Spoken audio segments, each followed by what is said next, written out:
সাহস কেতিয়াও নহৰাবা, কাৰণ পাহাৰৰ পৰা ওলাই অহা নদীয়ে আজিলৈকে পথত কাকো সোধা নাই যে সাগৰ আৰু কিমান দূৰ।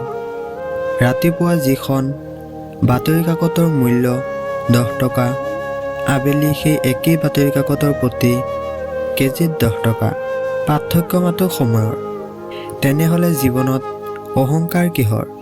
এবাৰ ক্ষমা কৰি মহৎ হোৱা, কিন্তু দ্বিতীয়বাৰ ক্ষমা কৰি মূৰ্খ বুলি পৰিচয় নিদিবা। সঁচাজনে কেতিয়াও দাবী কৰি নুফুৰে যে মই সত্য, কিন্তু মিছাজনে সকলো সময়তেই দাবী কৰে যে মই একমাত্ৰ সত্য। ধুৰ কোলাহল নহয়, সাগৰৰ শান্তি শুনা। জীৱনত কিবা ডাঙৰ কাম কৰিব বিচাৰিলে নিসংগতা বাছি লোৱা। এৰি যোৱাজনে এৰি যাবই, লাগিলে পৰিস্থিতি যিয়েই হওক। দায়িত্ব লোৱাজনে দায়িত্ব ল'বই, লাগিলে পৰিস্থিতি যিমানেই বেয়া নহওক। জীৱনলৈ অহা বেছিভাগ মানুহেই এটা কথা শিকাই থৈ যায় যে সহজে কাকো বিশ্বাস কৰিব নালাগে। সত্যৰ পথত চলাটো কিছু কঠিন নিশ্চয় হ'ব, কিন্তু সেই পথত আপোনাক কোনেও পেলাব নোৱাৰে। কাৰো ওচৰত নিজক ভাল বুলি প্ৰমাণ কৰাৰ দৰকাৰ নাই, কাৰণ ঈশ্বৰে জানে কোন কেনেকুৱা।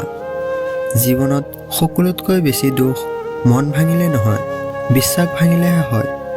সুখৰ বাবে ঠাই নাই, দুখৰ বাবে অভাৱ নাই। এইটোৱেই জীৱন। নাৰীয়ে যি কাপোৰেই পিন্ধক, পুৰুষৰ দৃষ্টি লোভীয়া হ'লে উলংগ দেখিবই। স্বামীয়ে যিমানেই উপাৰ্জন নকৰক কিয়, পত্নী লোভীয়া হ'লে অভাৱ হ'বই। চ' গাইজ, আজিৰ ভিডিঅ'টো ইমানেই।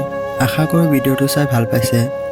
যদি ভিডিঅ'টো চাই অলপ হ'লেও ভাল পালে, তেনেহ'লে এটা লাইক কৰি দিব, শ্বেয়াৰ কৰি দিব, আৰু আমাৰ চেনেলটো ছাবস্ক্ৰাইব কৰি আমাৰ সৰু পৰিয়ালৰ সদস্য হৈ যাব। ধন্যবাদ।